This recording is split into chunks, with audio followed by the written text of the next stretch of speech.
এই নিয়ে যাও নিয়ে যাও, আলু মাত্র 80 টাকা কেজি আজকের জন্য। শুনেছি বর্ষার সময় জিনিসপত্রের দাম কমে, এখন তো দেখছি পুরাই গরম রে। দুদিন হলো পানি ছাড়া কপালে কিছুই জোটেনি। এই যে মহাজন, এই নিন আপনার মাল আর আমাদের টাকা ফেরত দিন। বাবা এই বৃষ্টিতে কিভাবে যাবে বলো তো? সব হয়েছে আপনাদের বুদ্ধির কারণে।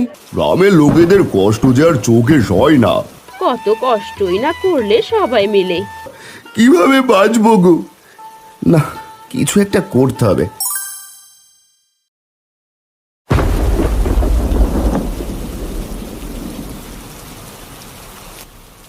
এই নাও বাজারের ব্যাগ, আর এই নাও ছাতা। এখন গিয়ে বাজার করে নিয়ে এসো তো দেখি। ও মা, তুমি কি পাগল হলে? বাবা এই বৃষ্টিতে কিভাবে যাবে বলো তো? বাপের জন্য দরদ দেখো। আর এইদিকে যে ঘরে কিচ্ছু নেই রান্না করার। একটু পরেই তো বলবি, মা খিদে পেয়েছে, খেতে দাও। তখন আমি কি খেতে দেব বাপু? আমি বলবো না।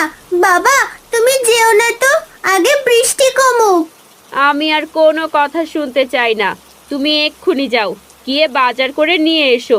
এখন বর্ষার সময়, দিন রাত এই বৃষ্টি হতেই থাকবে। বৃষ্টি থামার আশা করে আর বসে থাকলে পেট চলবে না। হ্যাঁ গো মালতী, তা তো তুমি ঠিকই বলেছ। আচ্ছা ঠিক আছে, আর চেঁচামেচি করো না। দাও দাও, ব্যাগ আর ছাতাটা দাও, আমি এক্ষুনি যাই। এভাবে বৃষ্টি কমার আশায় বসে থেকে লাভ হবে না। ও বাবা! চিন্তা করিস না মা, আমি তাড়াতাড়ি চলে আসব।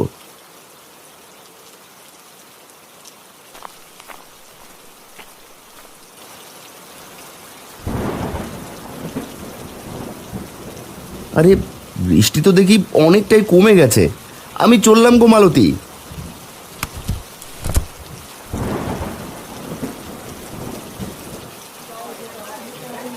আরে আরে নিয়ে যাও নিয়ে যাও, একদম তাজা তাজা সবজি নিয়ে যাও। আলু, পটল, বেগুন, ঢেঁড়স, মিষ্টি কুমড়ো সব একদম তাজা। নিয়ে যাও নিয়ে যাও। দাদা দাও দেখি আমাকে 2 আলু। 2 বর্ষার শুরু থেকে আজ অব্দি তো কেউ এত আলু কিনেনি। তা ভাই দাম জানো তো? ও মা, সে না জানার কি আছে, আলু 20 টাকা সের। হাসালে গো দাদা হাসালে। ও মা, হাসার মতো আমি আবার কি করলাম বাপু? দাও দেখি আগে 2 আলু দাও। আলুর সের একদম 70। এখন বলো কত কেজি দেব? পাগল হলে নাকি? মস্করা করছো নাকি? আলু সে 70 কি করে হয়?